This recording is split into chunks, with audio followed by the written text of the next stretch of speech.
आरज़ू नहीं थी मेरी तुझसे दूर जाने की, तेरे हंसते चेहरे ने मुझे मजबूर कर दिया। जब उन्हें कोई बहाना नहीं मिलता ना ब्रेकअप करने का, तो वो झूठे इल्ज़ाम लगाना शुरू कर देते हैं जिसका कोई सर पैर नहीं होता। इल्ज़ामात तो झूठे थे तेरे मुझ पर लगाए हुए, इल्ज़ामात तो झूठे थे तेरे मुझ पर लगाए हुए, मुझे अपनी ज़िंदगी से बाहर करने की तेरी इस कोशिश ने मुझे मजबूर कर दिया। आरज़ू नहीं थी मेरी तुझसे दूर जाने की, तेरे हंसते चेहरे ने मुझे मजबूर कर दिया। कहते हैं कि इंसान की ज़ुबान झूठ बोल सकती है, लेकिन उसकी आंखें कभी झूठ नहीं बोलती।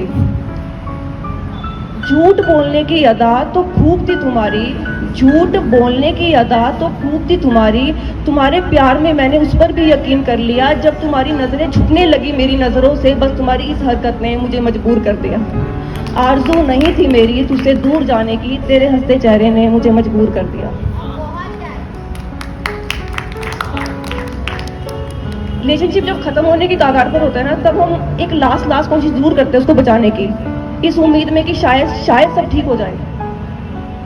कोशिश तो बहुत की थी तुझे मनाने की, तुझे समझाने की, कोशिश तो बहुत की थी तुझे समझाने की, तुझे मनाने की, मेरी कोशिशों को नज़रअंदाज करने के तेरे अंदाज ने मुझे मजबूर कर दिया। आरज़ू नहीं थी मेरी तुझसे दूर जाने की, तेरे हंसते चेहरे ने मुझे मजबूर कर दिया।